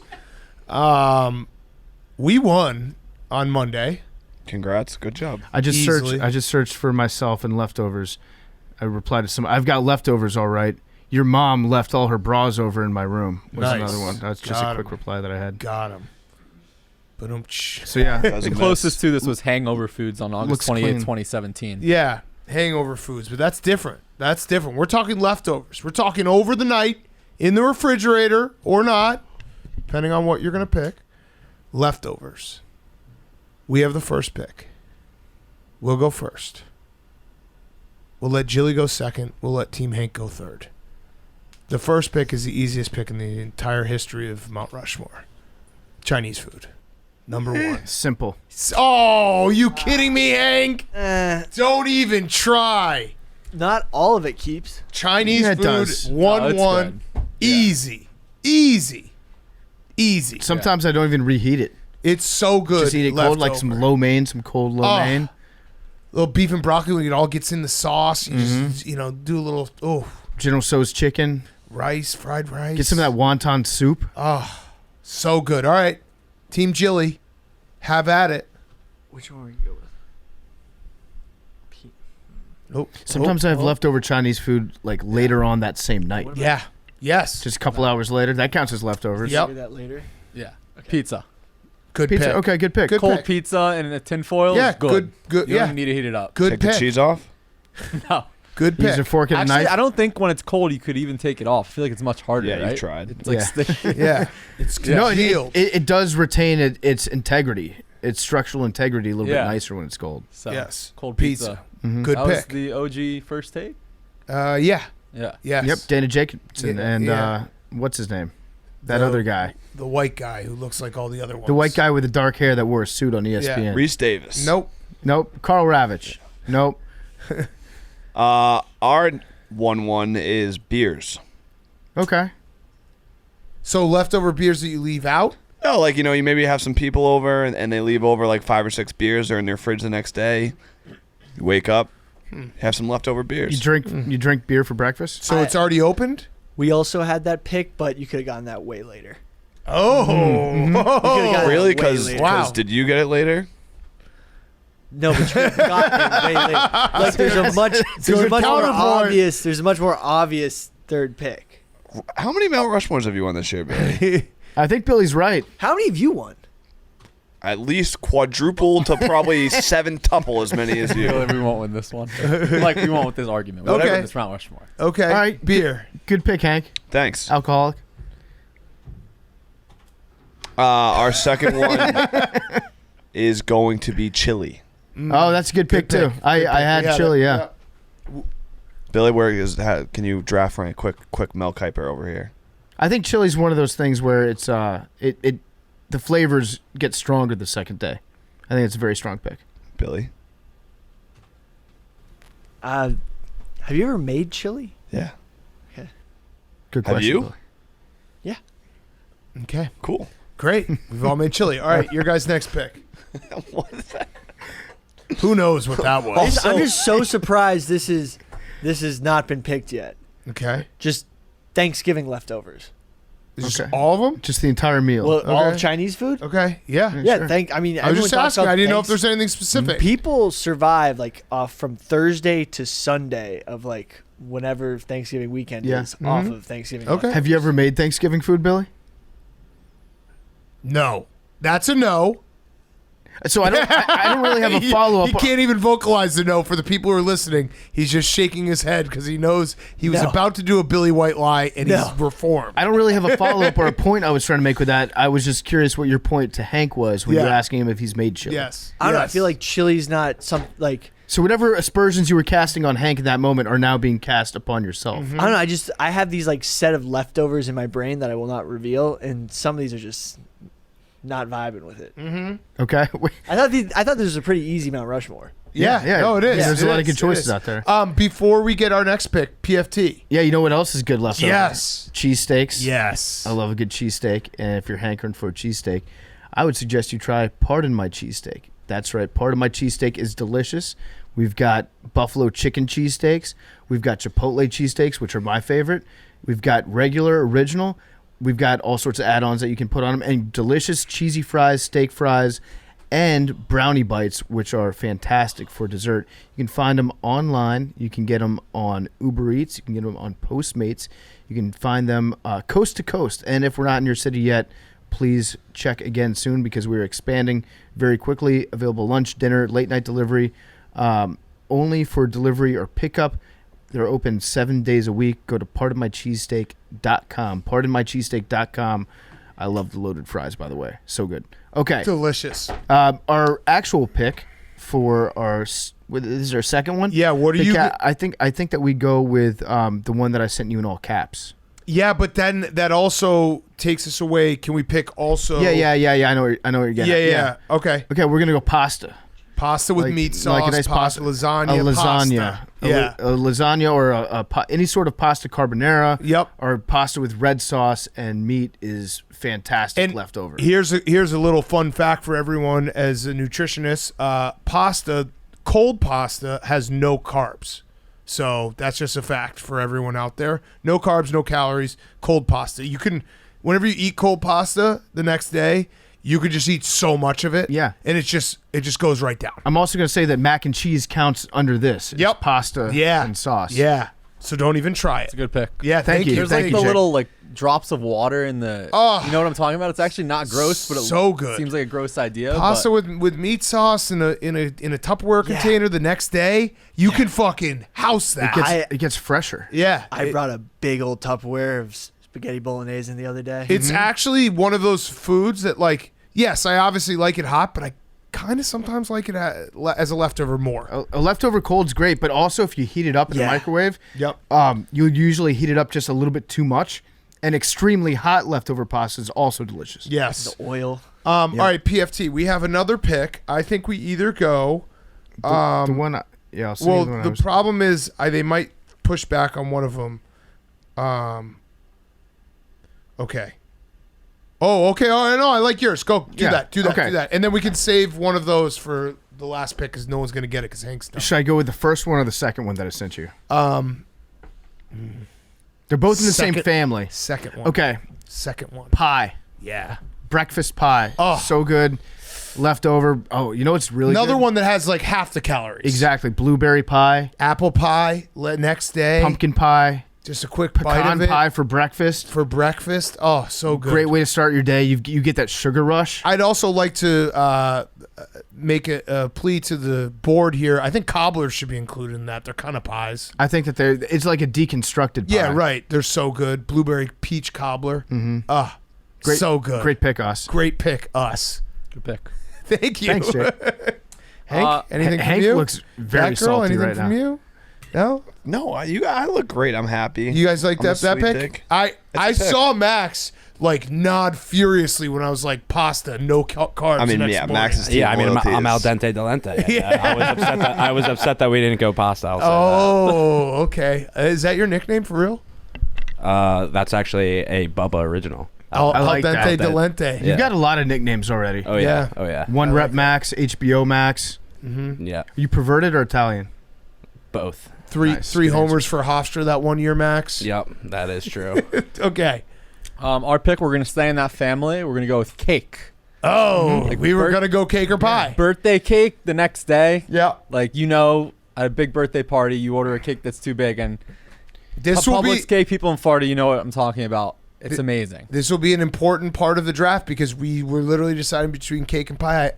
I give the slight nudge to pie because no shit, because you picked it. Jesus Christ. I mean, like, what were you gonna say? I give the slight nudge. I was to going to cake? explain it. Forget it. We Let's all- just do our picks and get out of here. We all know that Jake loves eating cake. That's my You know nickname. what I'm Well, saying? like, yeah, like we were in between this pick or this pick, but I was going to explain why, but forget it. Let's just keep going. But like a But cake, you're just yeah. I understand we were going to debate cake and pie. You weren't 'cause they just debating, picked though. Cake. I love cake. I love pie. We decided between the two, and I was going to talk about it between the two, where it went pie, cake. So that's a moment in history where you can debate back and forth cake and pie. But that's not what Hank wants to do. So let's keep moving. No, I When just does a pie stop being a pie and start becoming cake? I think the crust has a lot to Yes, do with it. So correct. I would say the cheesecake is a pie. Yeah. I think a cake is more tempting because it's staring you in the face. A pie, you can't really tell that it's been eaten into unless you were standing on top of it. You know what I mean? Are you talking about butts or actual cakes here? The desserts. I know You're you- just I know talking you about like both. you're talking about the structure of it. Like if a cake was there, I could see that there's leftovers. If a tin of pie is standing there, I wouldn't know. So are we allowed to do this, Hank? Because I have a retort. yes, please. The reason why I thought pie is because when you breakfast, cake for breakfast, That's a little heavy. It's a little Okay. heavy. Whereas like an apple pie or a Yeah. blueberry pie, that almost feels like a breakfast food. It's not Yeah. that dissimilar from croissant Yeah. or some right. sort of Yeah. pastry or Yeah. Danish. A fancy French pastry. Are you also taking meat pies? Yes. Okay. We didn't want it, but we'll take it. You just offered it to me. Yeah. Yes. Everybody loves Jake. Everybody loves cake. Yeah. Oh, thank you. Um, Come on, get on with it. Just take Memes' first pick. the Kardashians. Yep. That's you want memes' first pick. What the fuck? I respect it. What is that? Well, because they've been run through. Yeah. Okay. No, go I ahead. think Go he's with your pick. confusing That was sloppy it. seconds and leftovers here. Yeah. I don't, PFT wants memes. He's got them. And then for our last one, we will go with soup. Ooh. Good pick. Okay. Great pick. You got Thank you. chili and soup. Yeah, Okay. Lot of and wicked- beers And yeah, Beers, your liquids. you hate chewing in the morning. and the Kardashians. Don't bother us I love with our chewing. list. Chili, beer, chili, Kardashian soup. Fat ol' asses. Yeah. That's a hell of a Mount Rushmore of leftovers. A lot of liquid in that one. I wish we had already done this one because, like, if that were your picks 4 years ago, reading that back would have been like, what the fuck would we just do? Okay, good picks. I think we caught a dub. Yeah. You might just have. Yeah. Wait, time's not out. Yeah, okay. So, this one, we're gonna go with steak. Now, hear me out. Making steak sandwiches the next day with mustard. No, look, there's people out there who know what I'm talking about. Billy, You make a ton of Billy? steak. Billy, I'm not going to disagree with you. Okay. I like eating steak the next It's not a traditional one. No, if you cut it up and warm it up, Yes. it's if you put it in a Recold? pan, little flash pan, it's not that bad. I don't hate the pick. I actually think Billy's team caught the dub. Thanksgiving getting past me was tough. That's a good pick. That's why I was like beer and chili. Yeah, do you No. regret the beer? The beer one was tough. Yeah. Come back on. But Yeah, I regret it. With steak, I think like turning steak was into Memes' an pick. impromptu steak and eggs combo the next day is fantastic. I mean, I don't Yes. I don't like having like a full steak as a leftover. right. But if it's like your leftover steak, if it's like a quarter or Tidbits. less, then Yeah. yeah, you're Little good. tidbits. Yeah. Fake Okay. barbecue. Yeah. No, I'm not gonna. I'm gonna be honest. Yeah. You know, the more I think about it, the more I think that beer was a great pick Yeah. It was. by whoever chose that on Hank's team. Vote for all that right. pick then. PFT. What do we want to do with our last pick? We have a couple. Let's see. I'm gonna text you back a couple that I'm thinking, and I don't know. There's a couple there. Okay, I'm going to emphasize one thing that you sent over. Okay. consider it emphasized. Oh yeah, let's do it. That's a great one. Yeah, let's do it. Shepherd's pie. Shepherd's pie. Great Wait, so left. you're No, picking, you already wait, took so pie. No, yeah, you're picking pie You and can't pie. double pie. Yeah, absolutely not. Okay, so then shepherd's So pie. we'll say pie, and then in parentheses, even shepherd's pie. This is why on the graphic. it's a meat pie. This Yeah, is yeah, yeah. why- You're right. Billy already gave it to You're us. right. You're right. I already. You're right. This You're is right. why I specified. You're right. All right. So on our graphic would be pie of any type of pie, including shepherd's pie. Dessert pie as your third one. No, we just took pie. No, because Billy's right. If we just do dessert pie, then we kind of fucked over. Because you're right. You're right. I didn't even Shepherd's think about that. pie. I didn't even think about that. It didn't even dawn on me. I just loved one thing in the chat. Chicken pot pie. Yeah, that counts too. Thanks, But he's Billy. gonna. Okay, yeah. You know what? This is. Yeah, we can do I- this. I actually- This will be contentious. I like meat pies more than sweet pies. Yeah, what about cream pies? I like Yeah. all. You love meat pies. I love meat pies. Our last pick is going to be stuffing. Yep. No. Yep. No. Why not? You can't make. no, You can make I- stuffing outside of no, Thanksgiving. No. I make stuffing at Christmas time. Everyone knows Christmas stuffing. No. Everyone knows that. That is under my umbrella of Thanksgiving. Wait, No, Europe, whoa. it's a team game, Billy. Whoa, hold on. But you can make stuffing at different times. Stuffing should be a year-round food. It should not be limited You to took only the Thanksgiving. holidays. But you guys took shepherd's pie, Right. so you can't we have umbrellas here. But what about like in Canada? You're not eating stuffing at Thanksgiving. All right. You want to? I'll make a trade. You want shepherd's pie, and we'll take stuffing, and you can take shepherd's pie for your fourth pick. No. We'll make a trade. No. Okay, so stuffing- Stays. No. No. Okay. I don't think stuffing should be limited to Thanksgiving. I understand the argument here, so I'm gonna relent. connotation. It was I'm an, between a rock and a hard place listen. here. It was a valiant attempt by us. We had to make the tried. attempt. It You got tried to denied. steal shepherd's pie and stuffing. The attempt got denied, but we had to at least try it. I think in a because- court of law, you guys would win. This is. But I not- don't want you guys this to is win. not So Rushmore. no. Okay, our last pick is going to be light beer. No, I'm just kidding. Vodka. Coors Light. You can do vodka. Coors Light. You can do any type of alcohol. Why don't we do your one from the fridge, PFT? Yeah. All right. Yeah, blue Gatorade in the fridge that you didn't finish. Next That's a morning. really good one. Yeah. Thank you, Jake. Thanks, like Jake. that. No. Yep. No, you wake up, you're thirsty as hell. You might be hungover, and you see that partially drank or Revitol. Gatorade. Nope. You know what? You want to know why it's a terrible pick? Because if it's leftover, that means you're already assuming you've already taken a sip. When you're hungover, you want a big fat glass of Gatorade. You're only gonna get one sip. Oh and you're no, just no, gonna you didn't want let us more. finish. It's the 4-gallon bottle. I didn't of tell you, Gatorade. what size it was. It's at actually all. the Gatorade that they put on the sidelines. But also, that would mean like it's left over from what? Because no one drinks Gatorade like at the night before. You gotta be careful. I like Hank. to take a little sip off of it. Hank, you gotta- When? Yeah, right the night before, I like to take a little sip off of it. Hank, your argument is negating your beer pick right now. Oh yeah, No, good it's point, not. Because Billy. is it an open beer? No, but Well, there's a it's closed leftover. beer. But people bring over beers. That's something that gets left over. No People one bring brings over Gatorade Gatorades. sometimes. They No, don't- no Yeah. human Oh, being. yeah. in Oh, the I'm gonna bring existence- Gatorade over to your yeah, house. Please do. Mothers, Gatorade Zero. kids. Yeah, moms. Okay. Moms are always Sports. Revitalize. bringing Gatorade. Body over. armor. We could have done body armor. Yeah. I'm sticking by my half-drank blue Gatorade in the fridge. Terrible pick. Disagree. This is going to be interesting. When you wake up and you drink, think- if you only have a half of a thing of Gatorade, like that's almost worse. No, sometimes that's the perfect amount of Gatorade to drink. There is no. The perfect amount is unlimited when you're hungover. Wait, so what are your picks, Team Jilly? I think they got it. We have I- pizza, I think Thanksgiving. Jilly dominated Cake and this. steak. We got the rhyme. Dominated. The It's best pretty part good. is we've already taped Fridays. Although the Kardashians and beers. Yeah, who could forget? Wait, did you guys throw this? No, Are we no, in a- no. Are we in a No, anchovies? no, Won no. one. Yeah, I mean they probably did knowing them. Are we at the So- pizza situation? So here's again? Black olives. already have a and win. olives. here's I'm gonna I had wins last pull year. back the curtain. We already taped Friday's Mount Rushmore because we're all off on Thursday, and we said that Team Jilly were like they won. Just guessing. We let you guys go first. You might have won this. That was a hostile takeover. You might have won this.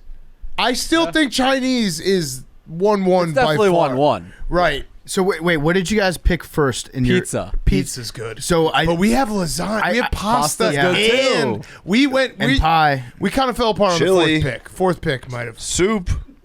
Shut up, Hank. Would you guys have thought curry was a better Khloe fourth pick? Kardashian. That was the other thing I I was mean, thinking I don't of. like curry, period. So Curry is very good the next day. Very good. Wait. Never mind. What? It's Thai, not Chinese. No, I got mixed up. Oh. Yeah, with the countries. What else? thought it was- Anyone else? You didn't know it was from Thailand. Anyone got That's anything weird they Indian. liked the next day? McDonald's, kind of. Oh, that's gross. I think I think Dude, we did that a- is gross. Mount Rushmore fries would be one. Fries are Yeah. bad. Yeah. the worst. I had Soggy fries. I had pulled pork on there. That's a Cold. great one the next day. Pulled pork. Chipotle. Yeah, that's a good pick. Chicken salad. Yeah. Yeah, chicken or tuna salad. Chicken Chicken or on your tuna bagels. salad. Yeah, Yeah. it's just a weird thing to say out loud because that's tough for the graphic. Egg salad, That's what I was thinking. but it is good leftover. A lot of Chicken people. salad's better than that, like the more that it's in the fridge. Correct. Yeah, That's it. the Correct, flavors get to know each other. A lot What- of people disagree with this one. I do like fried chicken the next day. Yeah. Yeah, I Sometimes, like it too. obviously the skin is not as crispy, but still, it's good the next day. Do you guys like? Sometimes I like to eat like Pancakes. half a bowl of cereal and then I'll put it in the fridge. Do you like that the next day? That's kind of a good one. Well, you don't like that? I don't think I've ever done that. Sprite. It's delicious. What, you just eat That's like half fake. of your like It's fake. what? Wait, Hank, What do you mean it's fake? a flat Sprite? Slaps. Yeah. It Right, slaps. slaps. Ooh, the dinosaur chicken nuggets. That's good. Those are good. Yeah, that's a Your good mom puts one. it in a Ziploc. They're leftovers. Yeah, that's good. I never had those. really good. That is good. You know what never is good leftover? Sandwiches. Always sucks. Yeah, the soggy bread. Yeah, it always sucks. You always think it might be okay. Like grilled cheese, maybe you can get away with, but everything else. If you get it dry, it's fine. No mayo or mustard. Or well, then anything. that's not a sandwich. So like if we I had have said mine dry. Oh. a deli Italian sandwich. Yeah, I'd say no to that. Yeah. Wait, Jake, you order a sandwich Good and luck. you get it dry. Yeah, You get, no, like, Memes? no sauce, no spreads. you get turkey, Turkey, cheese, lettuce, tomato, pickles. Live a little, man. no mustard. No, mustard, no mayo, no giardiniera. Oil. Nothing. Oh man. There's still enough on it where it tastes good. Disagree. There, I'm just eating from a a personal level. That's fair. No, I'll go one more. You're wrong. Okay. okay. Hamburgers. I want to weigh the room on this one. Hot Yeah. dogs. Hamburgers, I don't hate the next day. Oh. I don't. What? No, hamburgers are good. I don't. You can eat It's that. another one that's like cold that it goes down so quick. Put in an omelet. Yeah, there's no calories. What are your guys' thoughts on like bacon, egg, and cheeses? No. So I usually get those for breakfast, so Yeah, it's that's rare a that I'll lot make I it. know, but leftover. That's a full 24-hour it's not. leftover. It's more like you get like two of them and you eat one, then you throw the one in your lunchbox. I do that with McGriddles. Yeah. Get like be super hungover, get like 3, and then maybe at like 4 or 5 o'clock, just be like, yeah. Let's have a griddle. Yeah. That's a That's a scumbag move, but That's I a like it. hungover. Yeah, That's like a maybe 5 or 10 years ago hangover. Like yeah. I'm saying scumbag in like a endearing way. yeah, no, just like Yeah. you're just like I'm crushing McGriddles. Yeah, you're so low. And Like beers. this is what I'm doing. Yeah, and Kardashian. Yeah, it sounds like a great day. Does Kardashian? Never mind. what? Yeah, you have to finish a thought. Does it fall under cake? It's a good joke. Nice. Or peach pie. Get it? All right, numbers. 69. Hank, have you ever gotten this? Jake. There's a new That account poor I guy is retweeted trolling today. him. Yeah. There's a new account I retweeted today 51. that I'm 26. gonna follow. Everyone should go follow it. Has Hank ever gotten the number right? Did Hank win the lottery? Yeah, did right? Hank win the lottery? I'll go with 39. Put that back. I'm gonna go with 1. I'll say 56. I have a feeling this is Hank's time.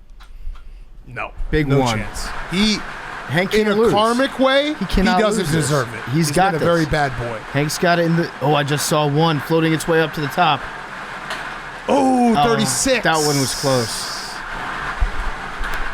Love you guys. Mules are sterile, and they're actually better workers than horses or donkeys. Is that donkeys? Mules? Are they donkeys? They're half donkey, half horse. What are donkeys? Donkeys are donkeys. They're also sterile, right? No, just mules. Now, are mules sterile or are they infertile? They're sterile. Well, there's been instances of female mules reproducing, but it's very rare. Okay. But it's actually amazing. They're like way better than horses. Well, how else or do they get donkeys. born? Well, Donkey it and takes a- one horse and one donkey. Donkey and a horse. Fuck. There's also zorses. What's that? It's a horse and a zebra. And zonkies. Isn't that just a zebra? What about Zelephants? No dice. What about geldas? Giraffe and a zebra. What? I don't know. Love you guys.